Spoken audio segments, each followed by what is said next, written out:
Hey guys, this is Seuss McDonald here. Thanks for tuning into the show. If you haven't yet, please hit that subscribe button, whether that's on your favorite podcasting app or on YouTube. And yes, we do also provide the video version of this podcast episode on my YouTube channel. I've had some people be surprised that I even have a YouTube channel. So go to YouTube, type in Seuss McDonald, and you'll see this episode and others as well. My special guest today is Alexander. Alexander, welcome to the show. Thanks for having me on, Jesus. Yeah. Now, for those that don't know who Alexander is, I like to call him Alex. Let me introduce you guys to Alex. So Alex is a performance-driven marketer with a solid record of accomplishment in overseeing marketing department strategies and key projects.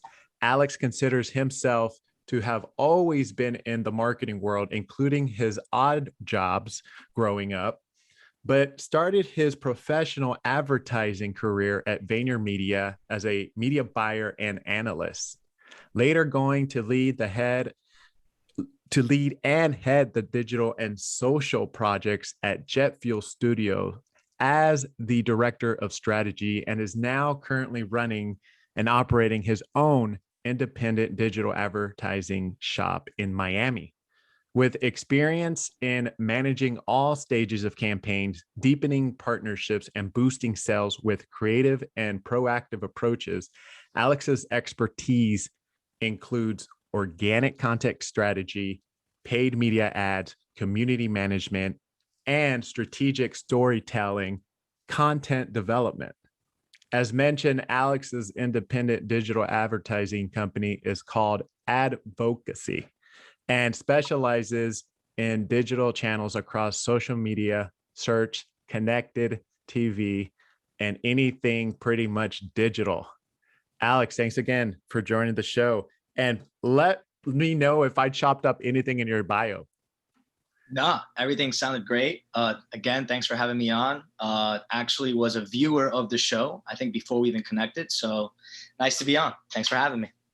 Yeah, definitely. Yeah, we connected on LinkedIn. And then you mentioned LinkedIn is just so powerful as a platform. And I think you liked and commented on one of my posts. And then we just went back and forth. I don't remember even what the topic was of our conversation. It had to be something around marketing. And then we jumped on a Zoom, right? Because you had clients that needed website design and development services, which I appreciate you reaching out. And then I reached out to even to you because I was just curious, like, hey, our services overlap in the digital marketing space. So you doing advertising, my clients sometimes ask, like, hey, do you have anyone for PPC, Facebook ads, anything like that? And I'm like, yeah, but they're swamped and overwhelmed. And then I'm like, I don't really have a go-to person that has bandwidth right now. So I'm glad we got to meet and connect on LinkedIn. And then you mentioned, I feel like I know you already.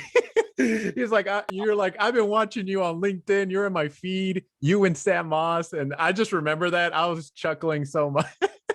Yeah, no, I think LinkedIn, I think LinkedIn is great for every industry, but something about the marketing world, and it happens on Twitter also. Marketing Twitter, hashtag marketing Twitter is like a great on Twitter, but like the open exchange of ideas, the openness to just jump on a call from marketers on LinkedIn and Twitter. Totally.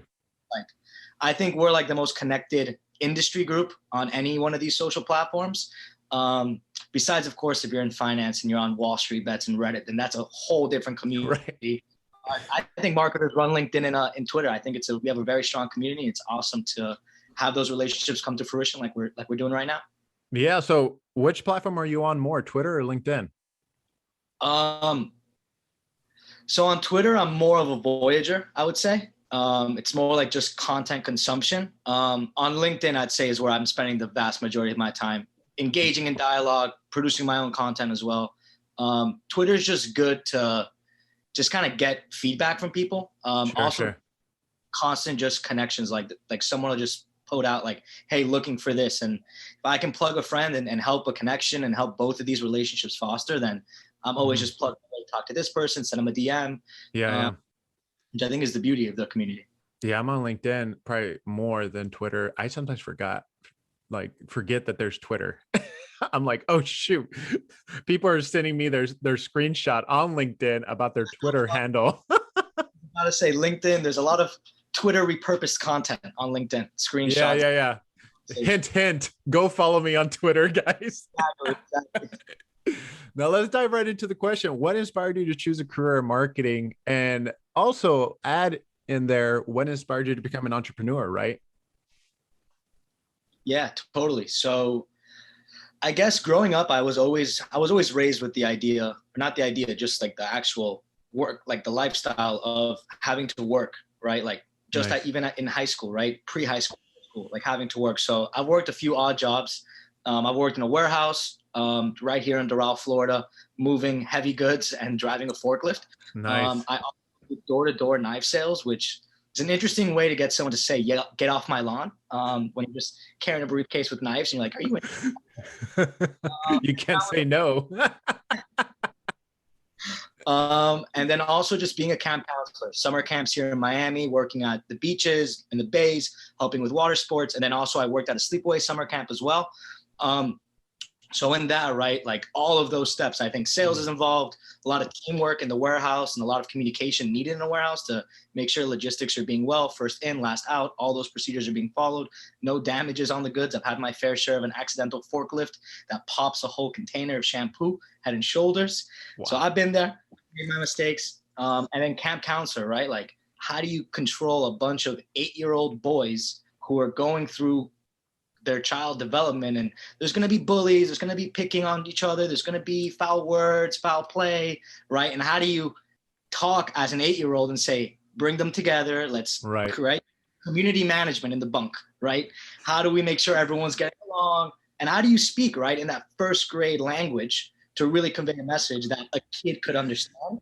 So all of these odd jobs kind of fall into being a good storyteller, being good with relationships, knowing how to have value propositions, knowing how to be empathetic to the customer, to the listener. So with all that, right, I kind of always considered myself fit for marketing. Growing up, I don't know if you remember the days of the iTouch, of course, but like the games, there was like brands and logo games that they'd show you like one silhouette, like one shape of a brand and say like, pick the brand. Is it BMW, Mercedes, Audi, or Toyota? And I Mm. was obsessed with these games as a kid. I loved logos, I loved commercials, I loved advertising, but I never considered myself a creative artist, a creative musician, a creative instrument player. I was never Yeah. really with those, but I always thought I was creative out of the box in terms of like having a prank with friends, having a nice little stunt for a party, whatever it might be. When I was a kid, I was always creative in that sense. And getting into college, so I attended Babson College. So that's where sort of my drive of entrepreneurship kind of started. Hmm. My dad's an entrepreneur. I come from a family of entrepreneurs and immigrants. So entrepreneurs by default when you're an immigrant sometimes. So just going through those learnings, I visited a ton of schools, and I was actually super into finance, believe it or not. So in high school, I started investing early, and basically on my college tour, I was like, who has the most Bloomberg terminals? That was going to be my college decision. Who has the most? Going to all these colleges, state schools, private schools, liberal art colleges, and they're like, hey, we have one Bloomberg terminal. All right, cool. Franklin and Marshall has 3. Wow, 3. That's more than one. And I Right. get to Boston, and they have a complex. They had like 12 to 15 Bloomberg terminals. And they're like, all we teach here is business with a liberal arts curriculum.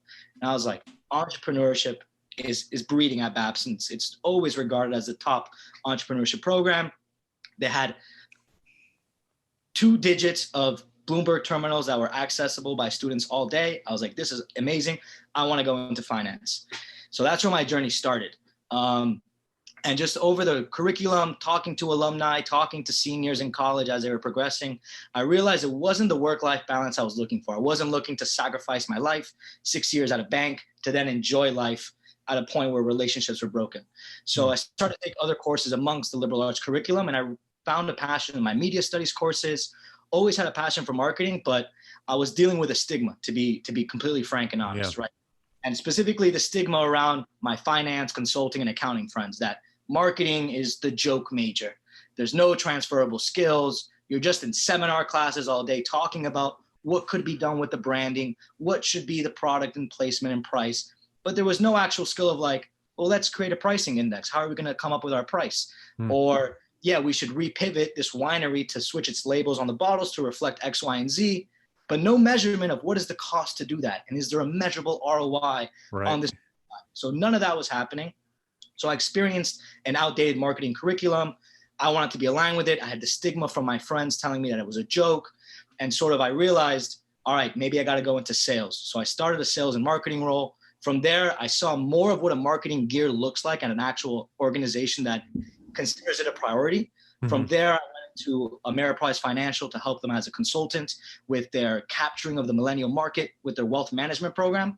No wealth to be managed, right? Millennials don't have wealth, but they're set to inherit it. So it was, how can we create wealth creation habits, responsibility habits, bring these people in, develop a relationship with them as customers. And that's where I was like, wow, marketing really, like, I'm seeing the 4 Ps that are a joke on a textbook, a joke on a whiteboard, and like seeing it actually with implementation strategy and actual money dollars that are reflective of the impact. Mm. From there, I went to a seminar on Babson's campus where Jeff Nicholson, who is the current chief media officer at VaynerMedia, he's a Babson College alumni.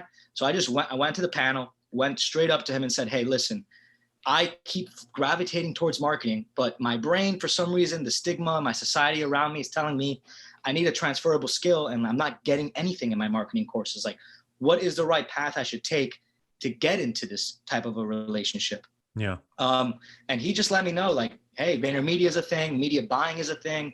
If you like finance and trading, you're going to be trading advertisement placements. So to me, the whole focus. Hey, Alex, you're still there? I think we had some kind of connection issue here. Oh, he just jumped out. Well, he will be back. That was really interesting, though, about his entrepreneur journey. I mean, his marketing journey, the odd jobs, everything. I have a lot more questions for him too. So I can't wait for him to just jump back on so we can continue rolling. But it does even bring up times when I was also trying to figure it out on my own about marketing. And just to share a little bit until Alex jumps back on, I remember like considering going to college or not, because I was doing a lot of marketing promotional jobs on the side. And when I mean by marketing promotional jobs, it was like promoting Monster energy drinks, Red Bull, Nintendo Wii, right? And for me, it was hard to know what direction did I want to go in, right? So it's interesting. It's bringing me all those things, all those thoughts while Alex was sharing, and he is now on. So let me bring him in.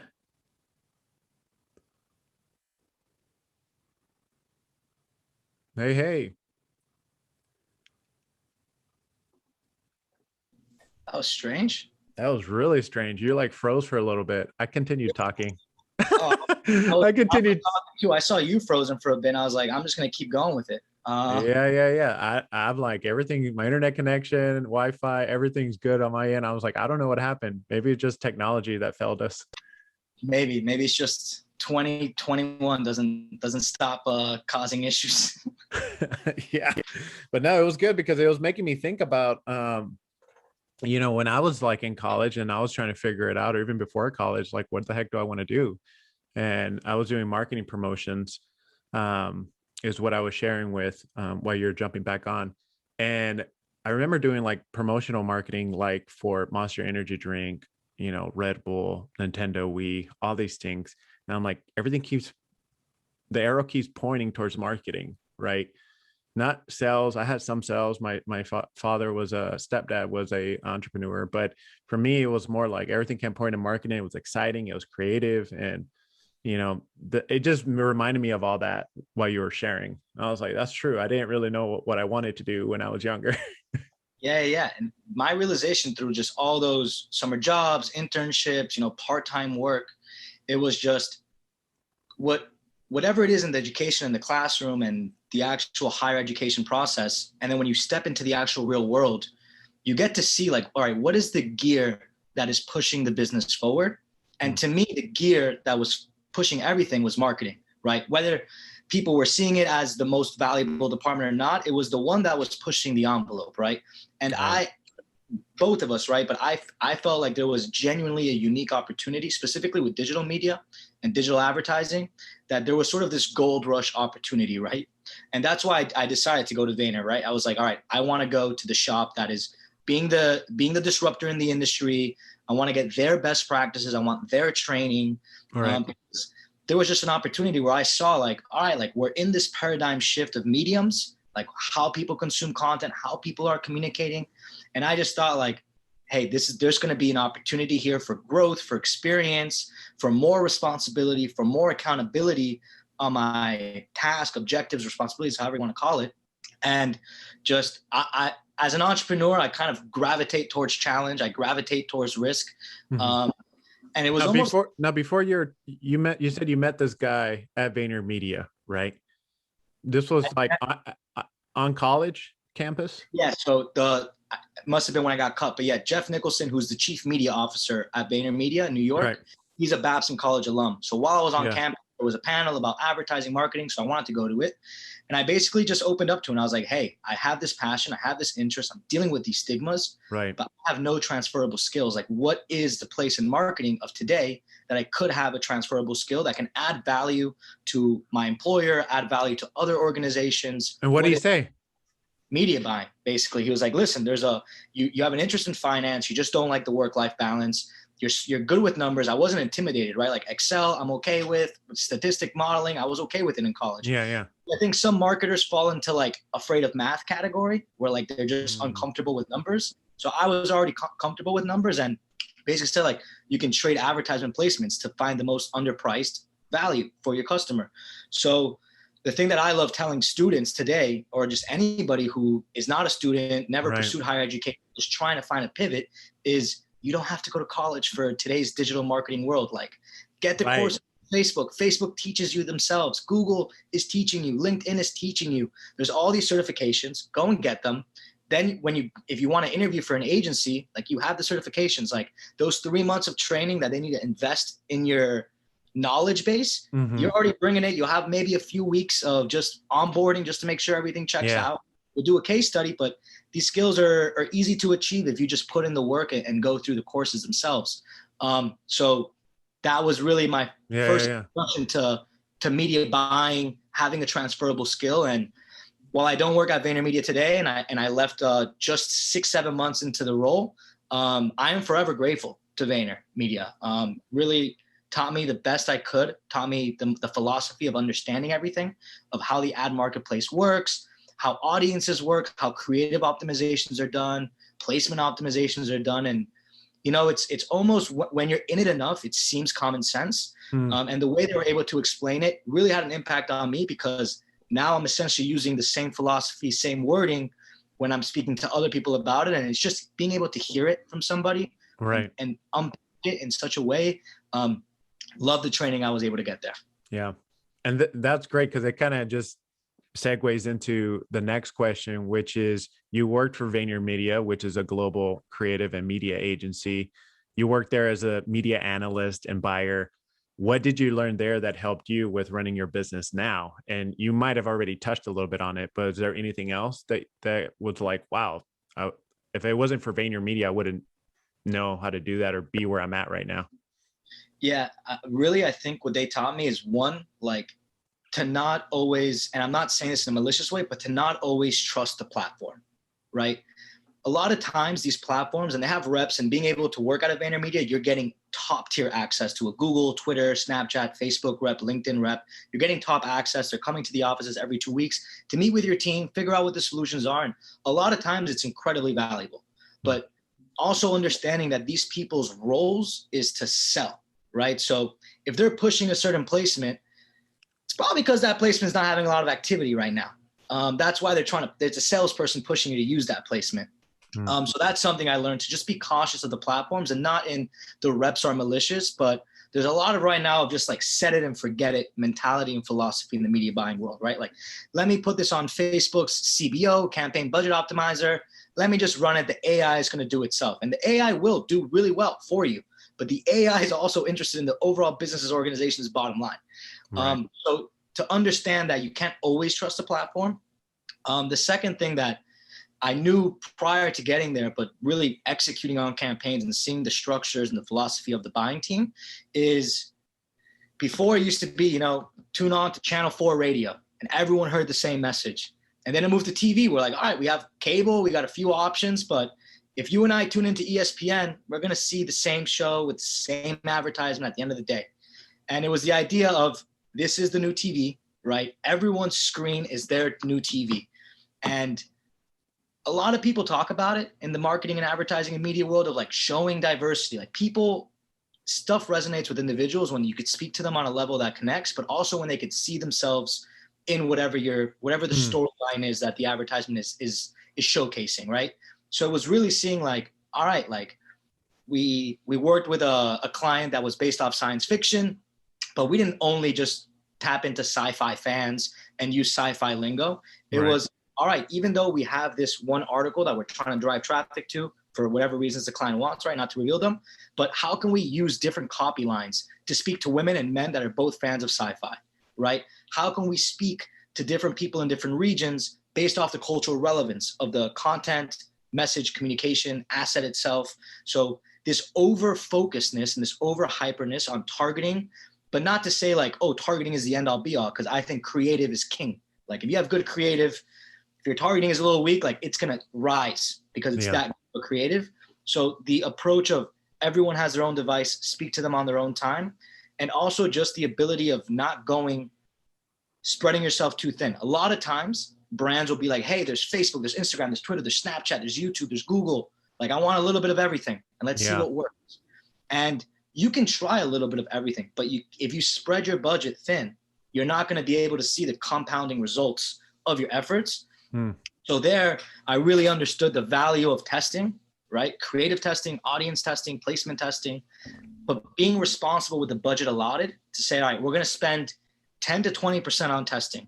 And the rest is like, it's time to execute. And you could always test throughout the campaign, but there I really got to understand the difference of testing with intent and then just testing without discipline. That what is the actual purpose of this test? Are we going to make a decision after this test, or is it let's test it again with this different variable? So understanding like there's a time and place for testing and there's a time and place for execution, and then not spreading one's budget super thin across multiple channels, and the importance on talking to the individual on the other side, whether it's B2C or, right, as this topic is, in B2B, right? Understanding that there's a human on the other side of that conversation, not an enterprise. And an enterprise is just built by other humans, right? An agency, I like to say when people are like, oh, you work at that agency, what do you think about this agency? And it's, an agency is just a collection of the people. And if you have good people underneath that organization, you'll have a successful agency. Same thing with enterprise, right? It's another human on the other side. They have motives, intent, and purpose. Speak to those. Don't speak to company XYZ. Speak to John or Jimmy or Joe, who's on the other side, Marissa, who's on the other side. Speak to those people.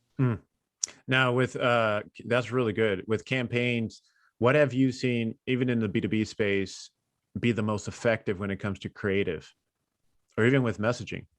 Right. I think one thing that I've been really surprised on as I've taken on B2B projects and work is a lot of B2B campaigns, their just default mechanism is let's run search with intent, high intent for an ebook or a download or a piece of content of a blog on search, or let's just go in on LinkedIn. And then when that happens, you're basically just coming out with the same clutter that everyone else is having out there. Not to say that LinkedIn ads don't work. They definitely do work, but they are at a premium because of the platform, because of the public data that we submit, right, to our profile. We want to let people know that I'm in Miami, Florida, so they can reach out. We want to let people know this is the organization I work for. Let people know this is our company size. So all of this is the beauty of LinkedIn, that it's user submitted, which allows the platforms to use it for advertising. Now, what I've noticed is, right, me and you are business owners, so we're in the B2B space. People can pitch to us B2B services and products, but we're also regular people, and we'll use the social platforms as regular individuals. So rather than trying to be in that LinkedIn feed between 9 a.m. and 5 p.m. of the working hour, like I'm some days like too busy. Like I'm scrolling on LinkedIn, yeah, passively maybe during calls, but I can't really connect in a moment of high intensity in the workplace or high intensity with a client fire that you got to put out. So posting the message outside of just that social ecosystem, because we're all individuals. We'll be on Instagram, we'll be on Twitter, we'll be on Facebook, even Snapchat, some B2B marketers, right? And they're using that platform for whatever reason. And if you can tap into them, like they're a business owner. So their business owner hat is always on. Like I can't mine off. Like mine's always on, even when I'm off.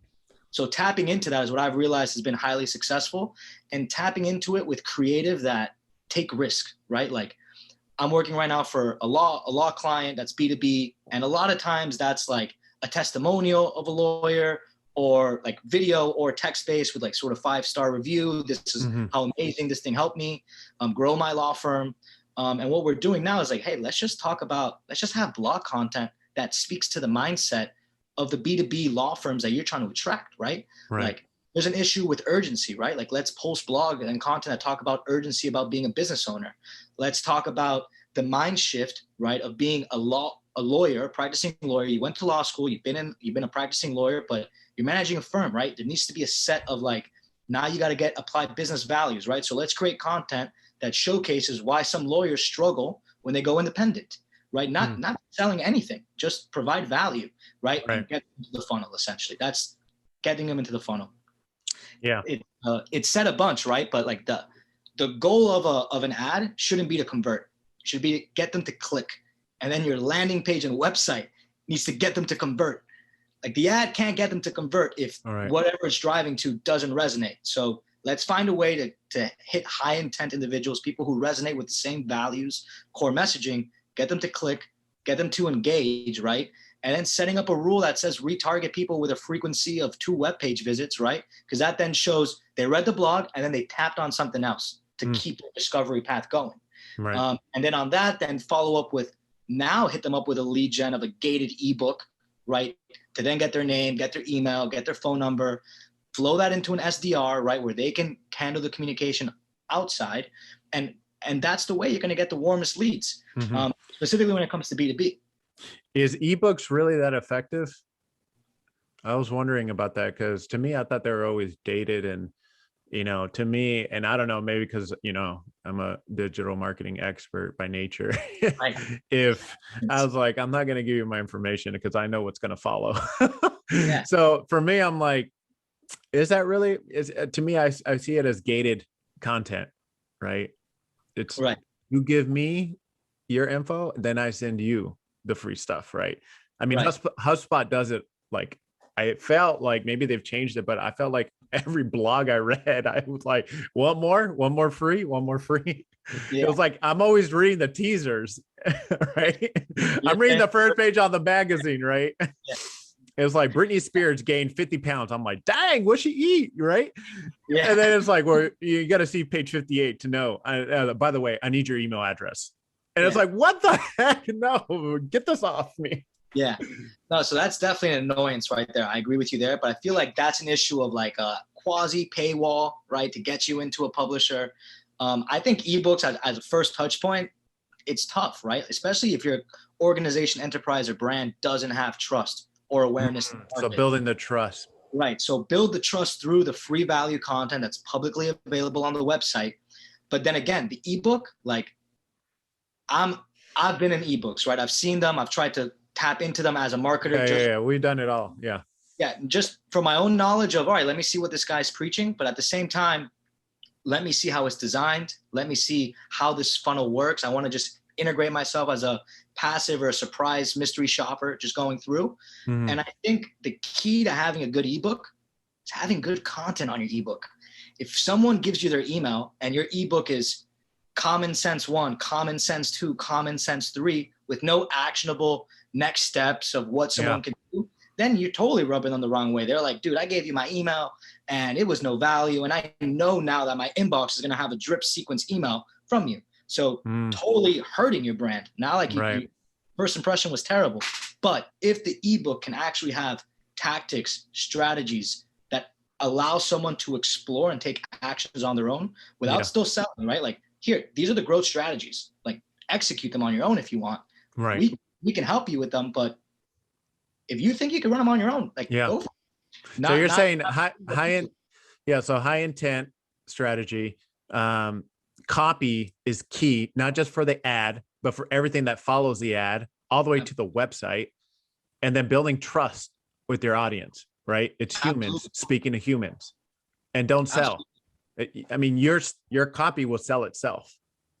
Yeah. The pain point, if someone has a pain point and you speak to that pain point, you don't have to sell anything. Like, think about the person who's, it's all about demand, right? If someone, like, we've all been in hotels that the coffee is $1 and the water bottle's $5.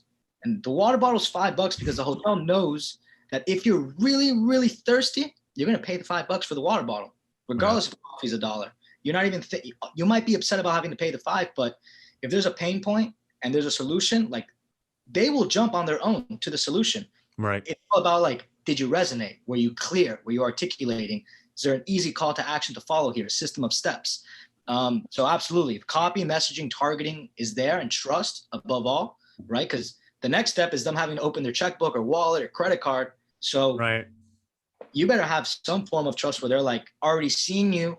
And it's tough, right? It's tough to measure a lot of times the attribution of how something funnels in. But also, I think it's huge for B2B. And, I think Chris Walker's like the shining star example of it, of, like, organic content, just to build the trust. Like, someone's going to check you out on LinkedIn at some point to be like, all right, who is the owner? Who is the department head? What type of content are they pulsing? And then you never know the value of, right, how LinkedIn works. Someone in your connection pool likes or comments on something, it's going to show their connection. So now it's building off the social trust. I trust Jesus. So if Jesus liked and engaged on this, the trust spills over. And then that's just how we can sort of build that empathetic trust on a human to human level. Totally. Let's talk a little bit about high intent. I feel like every time I'm in my LinkedIn feed, every post is high intent, high intent. Marketing without high intent is dead. Like, everything is like high intent, right? I'm like, I just want to have a logo that says high intent now.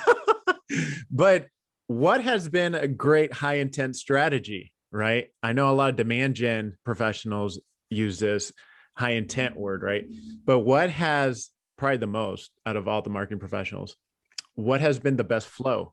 One, what is high intent to you? And then two, what's the best flow that you've seen? Right. And talking about Sam Moss earlier, let's plug him in again. I saw his podcast recently, right? Where the state of a lead is it's not the same anymore. You have a warm lead, a hot lead, a cold lead, a room temperature lead. Like, what is intent in today's world, right? Like, the intent has shifted. People are in different stages of their buyer journey, tapping into different things. Like, let me learn a little bit more here.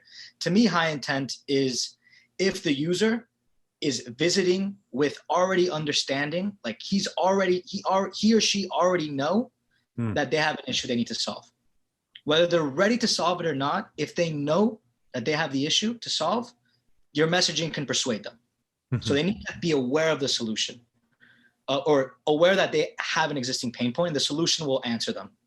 Now, the way to get them there is what I think is just go broad, right, on the targeting, and just generate traffic to site. Can we generate as much traffic to site? Because one, if the ad is clear, only people who will click on it is people who are connecting with that on a emotional level, right? Like, for example, the law firm client that I have that's selling B2B services for law firms, they know that the lawyers will most likely close with them within a week of speaking. They know because they have a system in place that works. But what they're struggling to do is that cold call, right? They're like, I don't have time. This is a gimmick. It sounds like a gimmick. I'm not interested. Right. But if they like, a user or a prospect themselves will show you that they're high intent, right? If you have blog and content on your site that speaks to their interests, whether it might not be to their pain point today, but it could be a pain point they had 6 months ago, and what was the solution? And they're like, hey, yeah, I did that too. Let me figure out what they did a little bit differently. Having that free value content, and you could drive link clicks at like $1.10, right? On these other platforms, like not LinkedIn. LinkedIn's going to be expensive, but you could drive it on Facebook. You could drive it on Google search to get those rates. And then It's a little bit of an investment. There's going to be some people that are in the audience, require more convincing than others, Right. but you're just trying to get the cream of the crop that's coming to your website, right? And I'm sure there's other strategies that could be implemented to that top funnel and a little bit of waste. Maybe that's happening, but at the same time, it's hard to attribute that, right? Because even if someone visited and they themselves clicked off after one web page, it doesn't matter. Maybe when the time is right, they're already a web visitor, so keep them in the audience of 180 days of visiting.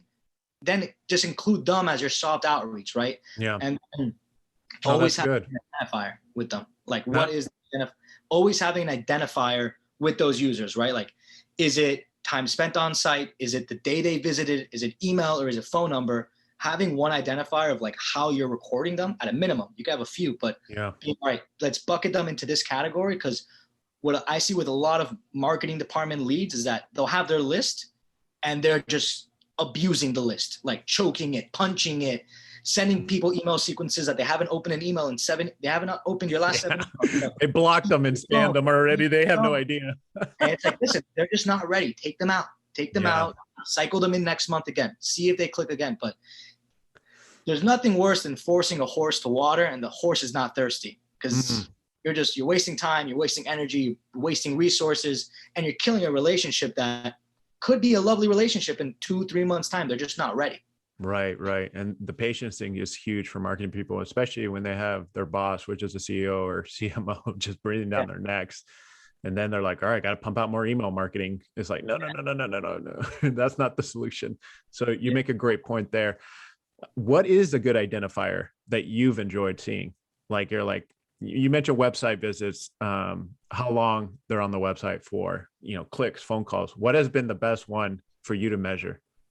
I know that's a hard question because each client's different, B2B, B2C, right? Yeah.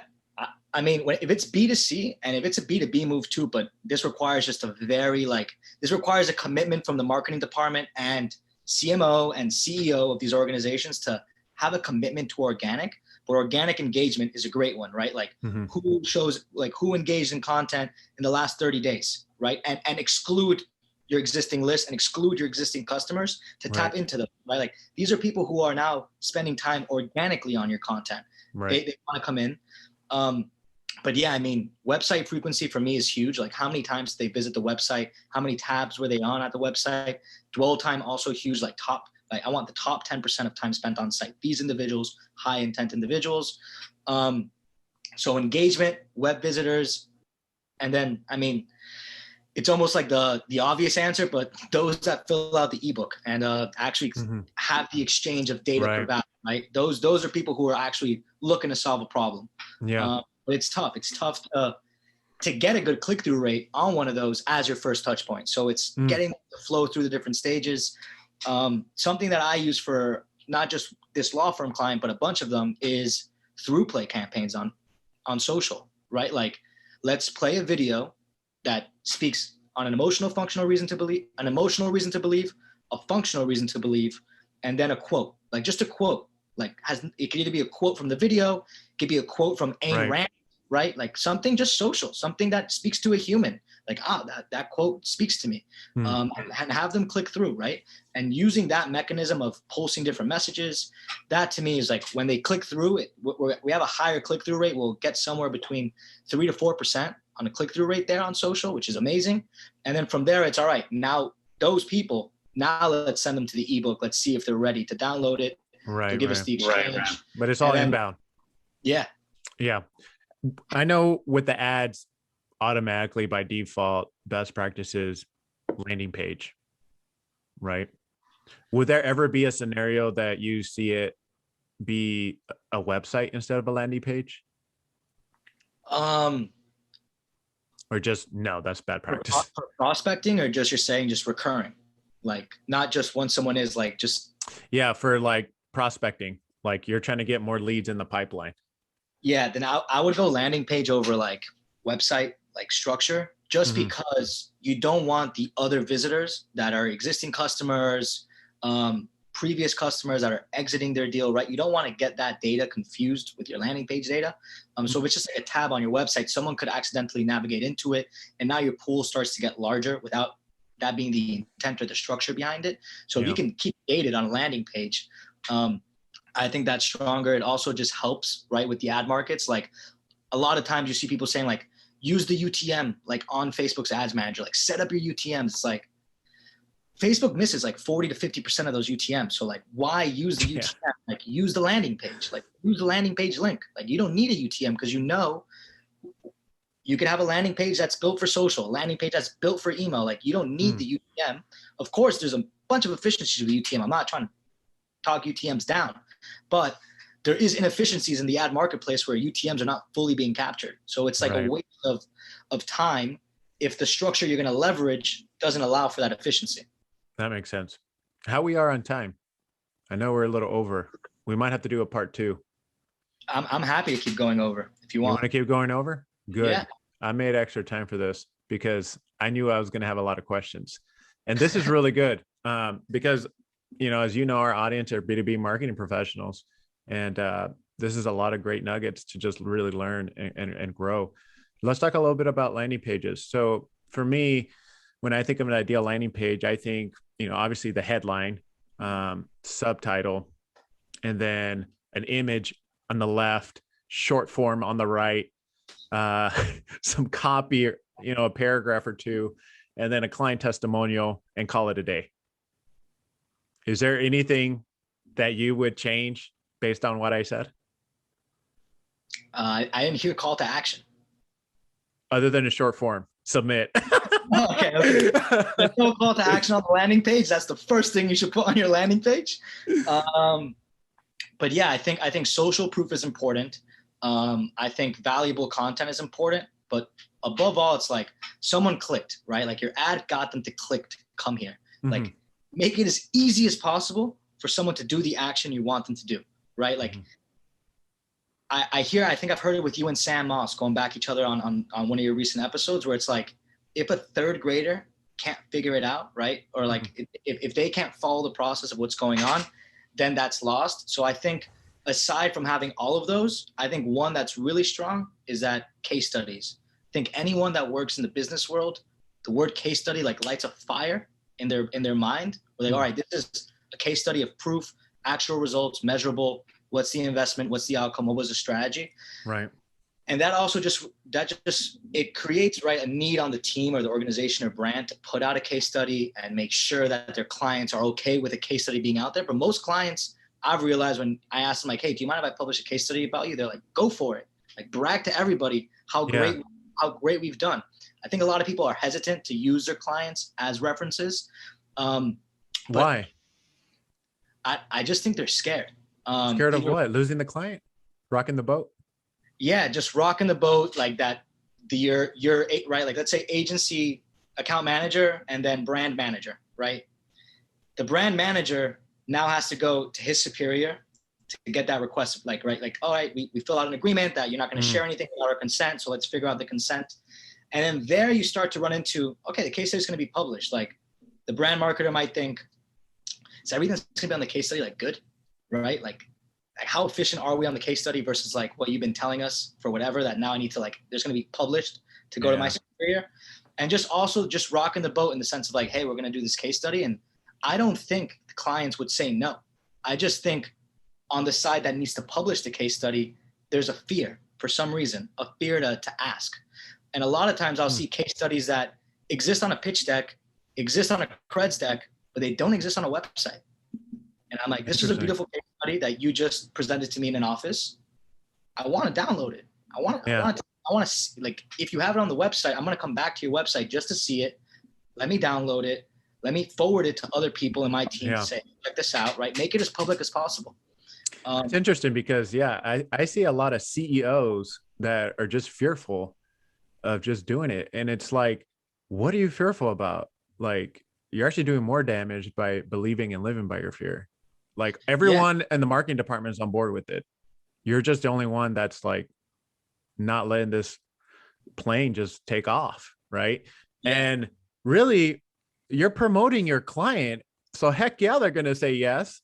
Yeah. Heck yeah, they're going to get backlinks to their site. Why not? Listen, it dates as far back as when I was at another agency as well. Like, I realized that the agency had an issue. It was like the doctor who smoked cigarettes, right? Social media agency telling everybody how important social media is, and the agency had zero social presence. It's the hypocrite. Like, come on, you're the doctor who smokes, man. Like, come on, what are you guys preaching here? Yeah. So got into the system, was like, we need a LinkedIn strategy. We need an Instagram strategy. Like, we need a Facebook strategy, Twitter. Like, we tell our clients that we have channel specific strategies. Like, we're not going to get lazy with this and repurpose the same post across all 5. Like, let's practice what we preach and do it well and do it strong. And then the issue, right, of going to the CEO, myself as the head of the digital and social team, saying, hey, we're going to do this. We need client sign up on this. Okay, like, what if we use these 5 clients instead? I'm like, well, these other 4 clients are our top performing clients. Like, this is the data that should be shared. And there's just a fear. There's just a fear of asking. And I think it's something that maybe my early experience in sales and background kind of just pushed on me. And I think entrepreneurship also pushed it on me, which is, one, you can't do it in this situation, but I'm a big believer of like doing and then asking for forgiveness versus asking and getting told no. But there's certain legal issues where you can't do that, right? You need to always ask for permission in some cases. But if you don't ask, you already have the no. Like, what is it to ask and them say, no, we're just not too comfortable with it? That's great. That's fine. Then publish your other 3 clients, share them with the client who said, I don't want to be in a case study, and say, hey, look at what we created for brand A, B, and C. Remember, we offered this to you? Like, just letting you know, at any time that you're ready, we're more than happy to create a case study for you. All right. And just not being afraid of asking, not being afraid of communicating. Yeah, no, that's great. Another question that I had is, let's talk a little bit about your company. Advocacy? Yeah, advocacy. Advocacy. We're playing around, guys. Alex and I was like, you should just call it avocado. Comment below if it should be avocazi or avocado. Yeah, we need a poll going right now. Which one it is. Alex might have to go through a rebrand. Who knows? Maybe. There was a lot of strong metaphors behind why. But let's talk about it. Let's talk about advocacy and why. Yeah. So I was trying to come up with something branding wise that really spoke to sort of the philosophy of the agency and what we would help clients with. So I just grabbed different Latin words. There's ad, which is to advertise. Then there's voca, right, which is the actual mouth, like speaking things into promotional existence. And then I kind of realized, like, whoa, using these words, it's just advocacy, like the word advocacy. But advocacy to me had this chief evangelist feel to it, like let's advocate for your brand, but also in today's world brings in a political and sort of societal element to it. So I didn't want to be called advocacy.com, nor was that domain really probably available, advocacy.com. Probably a bunch of NGOs already have that. But to me, I wanted to do an homage also to my family. So my family were immigrants from all over the world, really. I like to call myself a United Nations mutt sometimes. So it's just that homage to my dad's family of having the CZI ending and blending that with advocacy and giving it a little, flair of differentiation by calling it advocacy. So what we really offer, and kind of the reason why I left the agency world in general and New York City in general, was a lot of times when speaking with clients, realizing that to a lot of people, media becomes a black box. It's terms that they don't understand. It's KPIs they don't understand. It's metrics that are confusing to them, and it's metrics that can be easily manipulated, right? Like if someone wants to calculate click-through rate, what are you using as your click-through rate? Are you using all clicks, or are you going to use link clicks as like your click, right? Is it going to be unique, or is it going to be on just reach or impressions, right? Like there's certain ways that you should calculate it, but anyone could manipulate this calculation. You just have to set up a different column in your reporting dashboard. Right. So I realized that was an issue. Clients understanding the goals, understanding the objectives, and then reporting being like 2 slides. It's like, well, like just spent hours this week on optimizations, there's some learnings and insights and recommendations that need to be shared here. Need to show where we're underpacing, where we're overpacing, where there is optimizations, where there is budget allocation needs, right? And a lot of times, even the cost to the client is not disclosed. It's like, yeah, like we'll take $100,000 budget to execute this campaign and we'll generate this many results, right? But then the client doesn't know, all right, how much is working, how much is non-working dollars, what's this daily spend versus what's your labor and just SG&A costs, like how much do you have in administrative costs right now? So all of that gets blended and confused. And then when you're reporting back, it's, oh, don't report back on a per dollar metric, because then any client could figure out what the actual spend was and say, hey, what happened to 30% of my budget? Like what happened there? So I just realized there was a lot of confusion and mystery going on, and a lot of it like bad intent on the agency sides. And I realized that a lot of time agencies were charging absurd fees. Like I was seeing some agencies getting away with 30 to 60% when it comes to social PPC. And I was just like, this is insane. Dang. That's crazy that people are paying this. And I also wanted to help like small, medium-sized businesses. Like, not that I'm saying take down Amazon and Jeff Bezos is a bad person. By all means, I enjoy Amazon as well.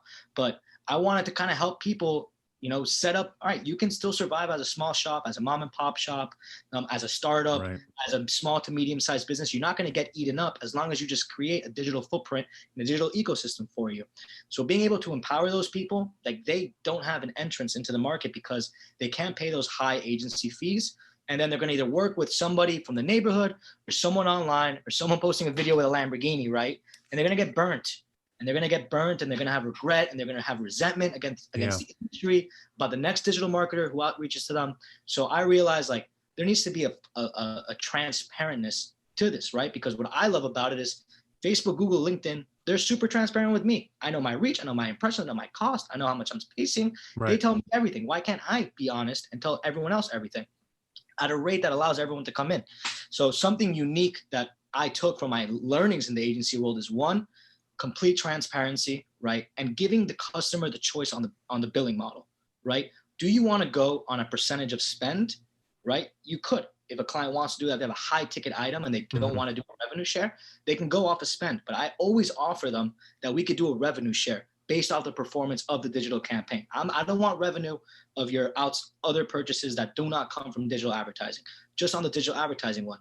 And then it's not really a sizing game of like, well, what are you doing for me? Why should I come to you? Why are you asking for more money? Like, I'm a partner in your business. Like my wallet depends on your wallet now. Like, it's that financial advisor situation where no one wants a financial advisor that's taking a flat fee monthly, because then like, what do you care about performance of my investments? You're just getting X, Y, and Z. But everyone wants, like, I want you to be driven by commission on my portfolio. So same approach, right? Same approach to finance to marketing. Like get in the office with your clients. Like I almost don't even like to call them clients. I like to call them partners, because I become an embedded part of their organization. You are their partner. You're their advertising partner. Right. And sometimes it's tough, right? As a partner, because there's different levels within organizations where some people want to talk all the granular details and they're there. And those are some fun reporting conversations that go an hour over.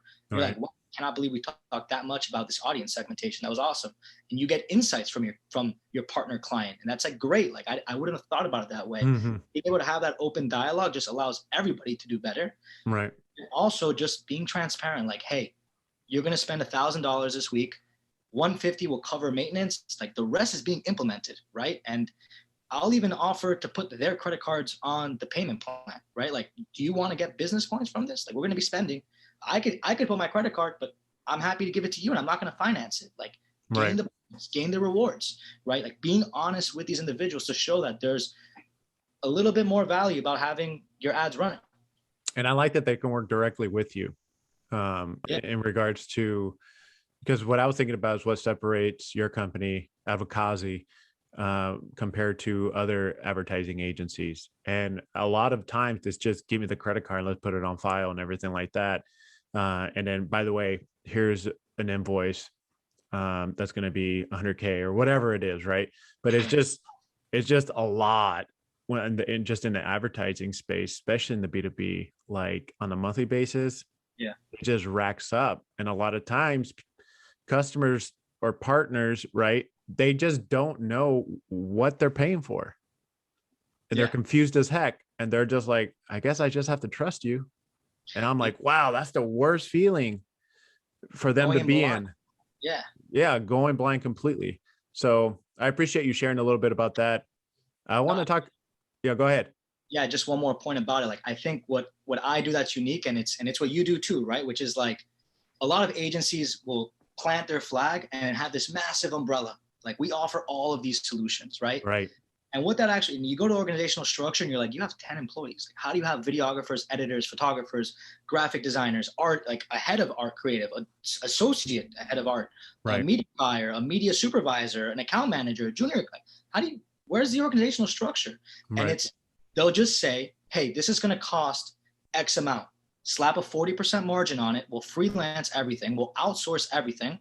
And then the agency can't even be a good client to their partner, because they don't have all the answers on hand. Oh, delay the meeting. We're still waiting on our freelancer to give us the update.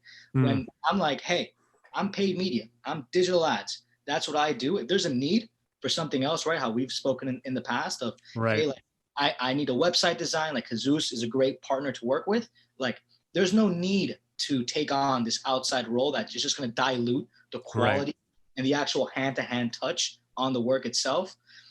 And I think the more ones distance themselves from the work and the organization just grows, its quality is just going to fall. Right. And a lot of people have heard me talk about this, and it's a great point. It's very valuable in what you're talking about is the customer experience, right?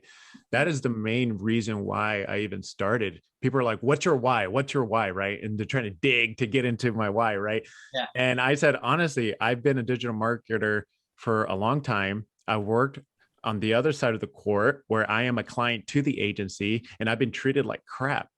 The account manager sucks every time. Lack of responsiveness to communication. Like, I want someone in my corner that I can call, bounce ideas off of them, and they have the experience. But if they can't do that, and they're more like, well, let me get back. We have a developer in India, and it's going to take some time because of the time zone. And you know what?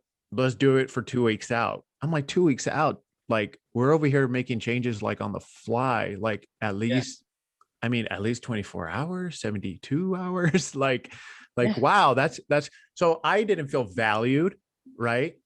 And there's a ton of agencies that don't value their customers because they're more focused on the operations. Yeah. They're more focused on. So to me, put yourself in my shoes. If I don't feel valued and you're hitting me with the $50K a month retainer, how do you think I'm going to feel? Do you think it's going to be a long-term relationship? Probably not. Yeah. And that's what happens all the time. They don't humanize it. There's no humanization at all. There's no actual relationships being built with the other side, like the client to provider sort of relationship. And the one thing I'll ask, even individuals that, like, if I'm going to tap another agency and be like, hey, I've seen what you guys are doing. Maybe you're a good partner for this existing client I have. Like, let's jump on a call together, and then we'll jump on a call together to introduce the client, sort of go on a little exploration together. Mm-hmm. And my first question to these individuals is, what's your biggest KPI for your business?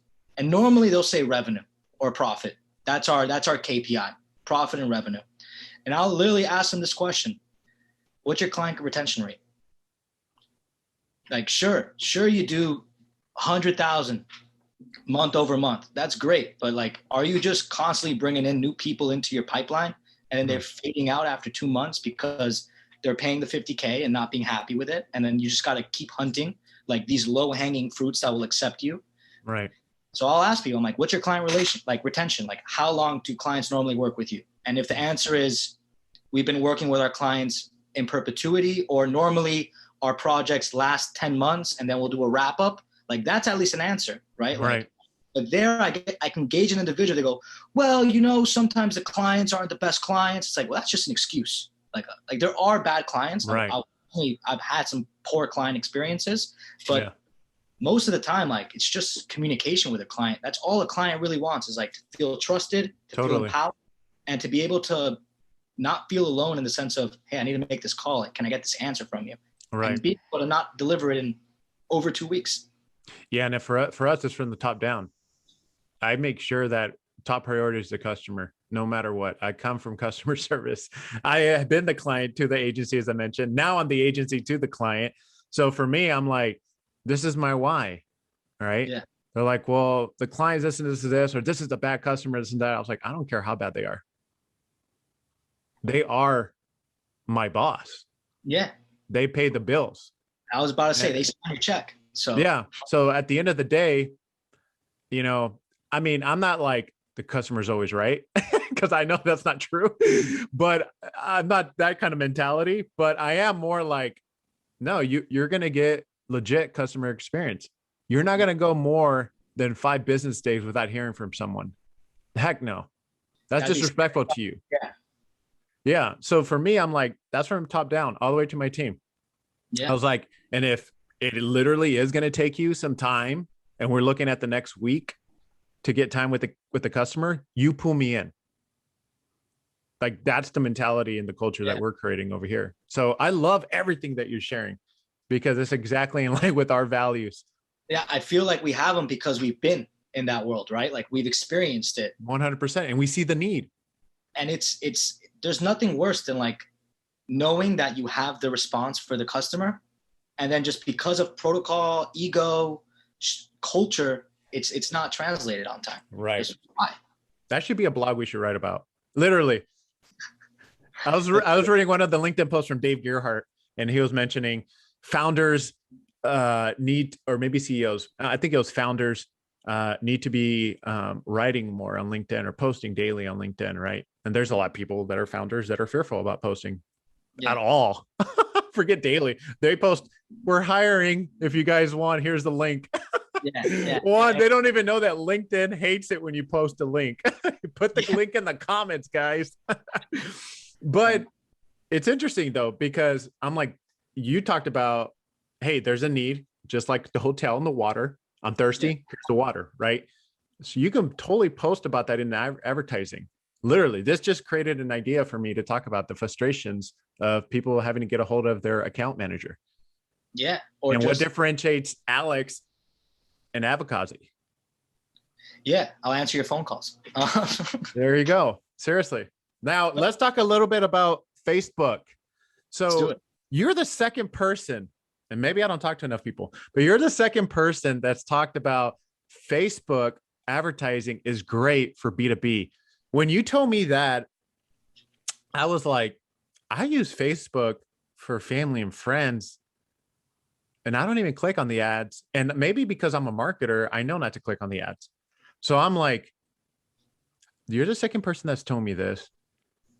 Why is Facebook advertising so good for the B2B space and not like a LinkedIn or a Twitter or Snapchat, or, well, maybe Snapchat might not be good for B2B, but some B2Bs might, I don't know. But like, why Facebook? I'm just curious. I think that Facebook overall has one of the best ad marketplaces. Like, the ability, the controls, the resources provided, like it's an excellent platform. iOS 14.5 update is taking it through a doozy right now. But prior to that, it was an excellent platform that allowed marketers extremely well. Now just get your domain verified, make sure your pixel set up, aggregated custom event conversions, right? These are steps advertisers and marketers need to take for their B2B or B2C customers and clients. But a lot of times they're not doing it because they don't know how to do it, and they're kind of shuffling it over to their client and say, hey, talk to your web developer, tell them to do this. This is the reason why my ads are not doing well. Excuses, right? More excuses coming up. But to me, it's right. Firstly, like, the average user on Facebook tends to be in the boomer category, right? That's the active user, which tends to fall in line with most decision makers at B2B enterprises. So we're active, right? Whether us as millennials or us as some Gen Z people a little bit younger, some Gen X people a little bit older, right? The boomers are on Facebook, and they are the decision makers right now in their time lapse in their career, right? They're there. They've climbed the corporate ladder. They're there. And so I'm not the right target audience. That makes a lot of sense. Potentially there's other people, right? Like in the marketer, in the B2B receiving end, they're like, on Facebook just because of hesitance. They watched The Social Dilemma. Totally. I forgot about that. Right. Total valid external sources. But to me, it's right. Can you get that awareness, right? not to say you're going to convert them on Facebook, but can you get them to just enter your funnel through Facebook, right? And they are going to use Facebook to connect with family and friends, Right. but they're still always wearing that business owner hat or that decision maker hat. Like they're not taking it off. So Right. right, stop the scroll, right? Every marketer advertise, stop the scroll. How do you stop the scroll, right? You got to make it eye-catching and engaging. Take the risk, right? Take the risk, test early on what creative is the one that is risque enough to drive something, but still in line with what your brand is, what your value proposition at its core is all about. But just tap into it, right? And maybe they bounce, right? But you at least got them in, right? Maybe it doesn't work always, but it's just the idea of having as a top of funnel. To me, it's great. And also with right now what's going on with iOS 14.5, like lead gen forms on Facebook too, right? Like run it on Facebook. That's another way that it does great. I saw a recent study that had lead gen forms on Facebook ads themselves versus not on the ad and being capturing on the web page. And it was like 6% for capturing on web page and then 33% for lead gen form natively in Facebook. And I just think a lot of people will make these assumptions before even like just a little bit of a test budget. Just see what it could do for you, right? $1,000 for some enterprises, they don't have the funds for it, but for enterprises that are spending, upwards of $25,000 a month, right? What's 1,000? And just even if they don't want to do the 1,000, right? I'll tell them the promise. I'll give them the performance promise that says, hey, I'm going to take $1,000 of this budget. If it doesn't perform, if your overall campaign does worse this week than it did last week, it's on me. I'll pay it back, right?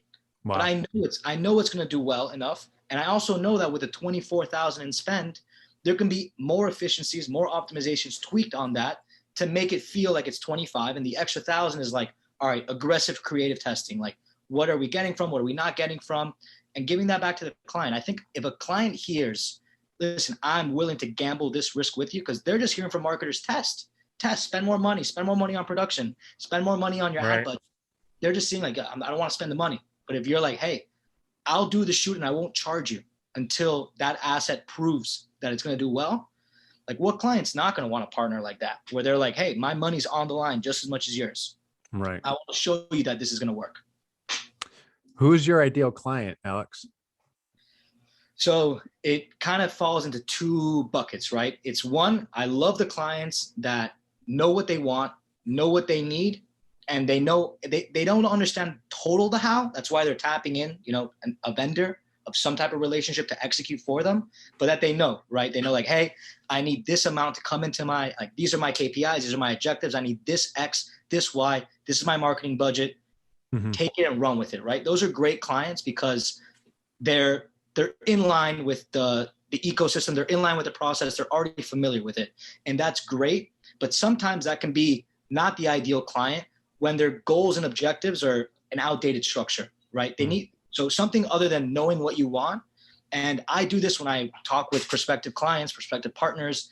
It's like sizing them up, not in a competitive sense, but like, how coachable do you think you are? Or how disciplined do you think you are, right? Because someone can be, I've had clients that they're hesitant about testing, but then they get obsessed with testing. And it's like, we need to stop the testing. Right. Like the testing needs to stop, or just slow down, less testing, more executing, right? So being able to say, are you disciplined? Are you coachable? Are you open to new ideas, in the sense of maybe your past structure of why you're now on your third marketer is not that the marketers are doing poor, but that the actual strategy can use some legwork, right? So what I do is I'll always present strategy first. Sometimes like the strategy is like 30-minute PowerPoint, boom, boom, boom, boom, boom. We're launching tomorrow. And it's like, no, like I'm going to give you the strategy. I'm going to present it. You're going to have a feedback session with me, and then we'll go back to it. And then we're going to hit launch. Everyone needs to be aware of like the expectations. Right. Like, these are going to be our benchmarks. This is what the actual objective is. So being able to commit with a partner on, these are going to be our objectives. These are going to be our goals.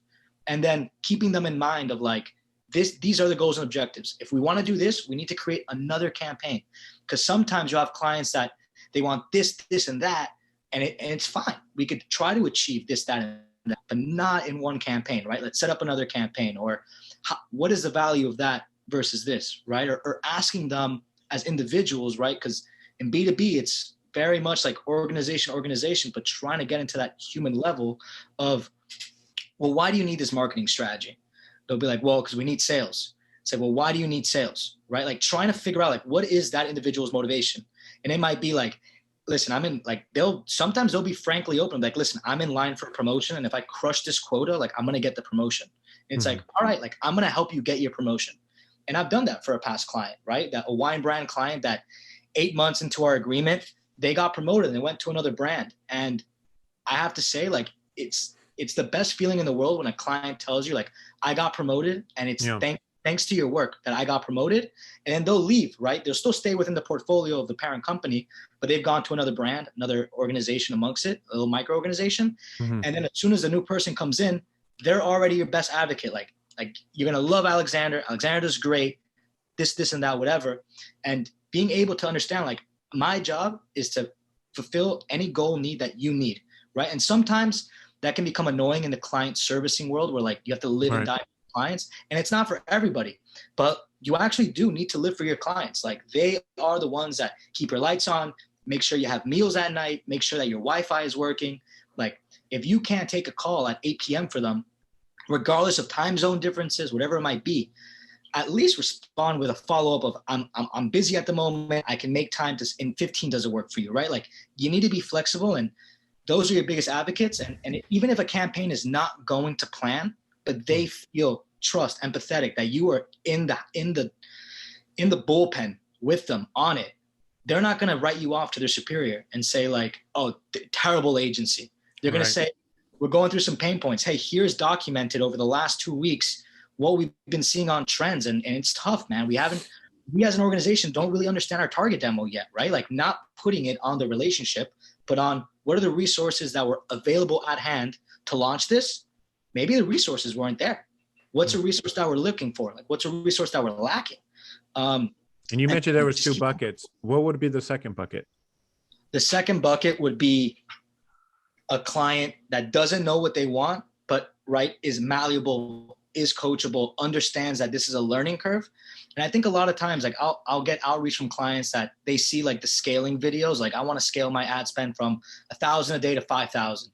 And it's like, okay, we can do that. Right. But some clients will be upset within 2 weeks that we're not scaling at 5,000 and spend a day. And it's like, well, we could open the floodgates and spend that 5,000. We have a cost cap here because we know on your bottom line, right? Your financials say a lead is not worth more than this. A conversion here is not worth more than this. So when a client's looking for those quick results where they're like, I need these results yesterday, and like you haven't even started strategy, like that's a red flag. So I always like to have a client where even if they don't know like the goals, they know their goals, they don't know the actual results that they're expecting. It's let's be patient, right? If this is your first advertising campaign, first time you're even activating your LinkedIn ads account, first time you're activating your Facebook ads account or a Google AdWords account, like let's go slow. Let's take some early learnings on at a low budget that don't burn out your checkbook. But as we scale, I much rather have a client that is struggling to go from, let's say we got them from 1,000 to 2,000 a day in spend, but then we can't get them from 2 to 5. I'd much rather keep spending at 2 at the most efficient rate possible where they're getting a 4x return on their investment. But we're not scaling. And they understand, they're like, I'm happy to not overspend to keep our efficiencies in line, right? And it's like, all right, now let's just creatively test with this remaining 3. All right, maybe it's a creative, maybe it's an audience targeting, maybe it's the content itself, maybe it's the message, but not that urgency of you promised me results in 2 weeks that you were going to get me to 5,000. And I'll lay that out always from the beginning with a client. I'll be like, nothing here is guaranteed besides I know I can get you these historical rates, right? Yeah. I can't guarantee that you're going to have 1 million in sales this month. And any marketer that tells that to a partner or a client, I think is blatantly lying to them. And I'll tell them, I go, listen, regardless if I'm right for you or not, if a marketer tells you that he can guarantee you 200 conversions this month, talk to that person again. Like ask them difficult questions because they're probably not being honest with you. It's like an SEO company saying, I can get you on the first page of Google. I'm like, you don't own Google or control Google. You don't decide that. Yeah, you're depending on Google to get you number 1. I was like, that's not good. Don't put that on your website. Don't say that you promise people the moon and the stars. Yeah. Last question, and great stuff, Alex, is do you have any advice or tips for marketing professionals, for B2B marketing professionals, to be specific? Yeah.